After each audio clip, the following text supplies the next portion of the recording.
கன்னி ராசிக்காரங்களுக்கு இது ரொம்ப ரொம்ப முக்கியமான ஒரு காலகட்டம். இந்த ஆய்வுல நாம பார்க்க போற மைய கருத்து இதுதான். ஒரு மறுபிறவி. ஆமா, சரிஞ்ச இடத்திலிருந்து நீங்க திரும்பவும் எழுந்து வரதுக்கான ஒரு பவர்ஃபுல்லான திருப்புமுனை இது. வாங்க, இதுக்குள்ள இன்னும் ஆழமா போலாம். முதல்ல மறுபிறவினா என்ன? இது ஏதோ பெரிய தத்துவமெல்லாம் இல்ல.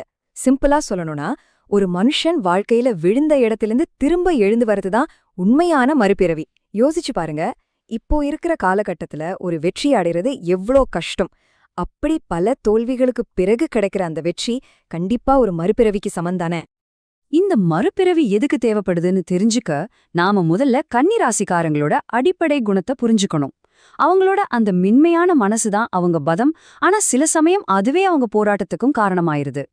இங்க பாருங்க, இதுதான் கன்னிராசிக்காரங்களோட இயல்பு. அவங்க ரொம்ப உணர்ச்சி பூர்வமானவங்க, ரொம்ப சாஃப்ட் மனசு கொண்டவங்க, உண்மையான அன்புக்கும் பாசத்துக்கும் ஏங்குவாங்க. அவங்களோட கற்பனை திறன் இருக்கே, அது ரொம்ப பவர்ஃபுல். ஒரு கனவு வாழ்க்கைய வாழணும்னு மனசுக்குள்ள எப்பவும் நினைப்பாங்க. ஆனா இந்த சாஃப்ட் மனசுனால மத்தவங்களால ரொம்ப சுலபமா காயப்பட்டுருவாங்க. இந்த ஒரு வரி அவங்களோட முக்கிய போராட்டத்தை அப்படியே தெளிவா சொல்லுது. அவங்களுடைய அந்த மென்மையான இதயம் மத்தவங்க செய்யற துரோகத்தால ஏமாற்றத்தால ரொம்ப குழம்பி போயிடுது. கடைசியில அந்த வழியிலே சிக்கிக்கிட்டு நாம எந்த வழியில போகணும், நம்ம லட்சியம் என்னங்கறதையே மறந்துடுறாங்க. இதுதான் அவங்க முன்னேற்றத்துக்கு ஒரு பெரிய தடையா நிக்குது.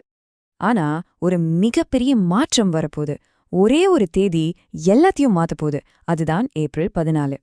வாங்க அந்த ஆஸ்ட்ரோலாஜிக்கல் டர்னிங் பாயிண்ட் என்னன்னு பார்க்கலாம். இந்த வருஷம் ஆரம்பிச்சதுலேருந்து கண்டக சனியோட தாக்கத்தால ஏகப்பட்ட குழப்பம், கஷ்டம் இருந்திருக்கலாம். ச்சே, போன வருஷமே பரவாயில்லைன்னு கூட நீங்க நினைச்சிருக்கலாம். ஆனா இங்கதான் ஒரு சூப்பரான ட்விஸ்ட் காத்துட்டு இருக்கு. ஏப்ரல் 14ஆம் தேதியிலிருந்து குரு பகவான் உங்க ராசிக்கு லாபஸ்தானத்துல வந்து அமர்றார். இதுதான் அந்த திருப்புமுனை.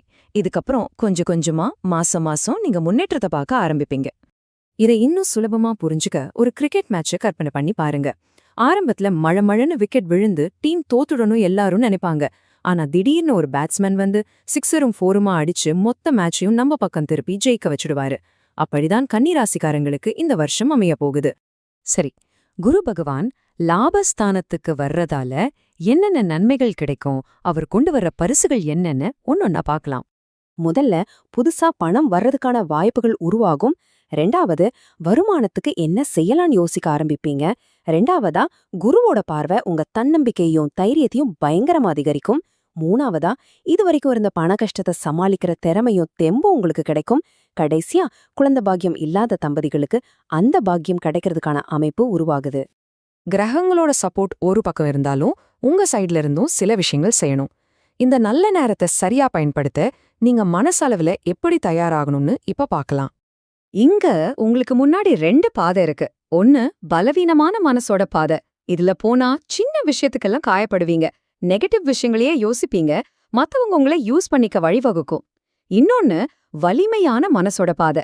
இது வாழ்க்கையோட சில கசப்பான உண்மைகளை ஏத்துக்கிட்டு உங்க குறிக்கோள்ல மட்டும் கவனம் செலுத்தி உங்க விதியை நீங்களே தீர்மானிக்கிறதுக்கு உதவும். நீங்க இந்த 2வது பாதையை தான் தேர்ந்தெடுக்கணும். கசப்பான உண்மைகள்னா என்ன? பயப்படாதீங்க. இது நெகட்டிவா யோசிக்கிறதில்ல, இது ரியாலிட்டி.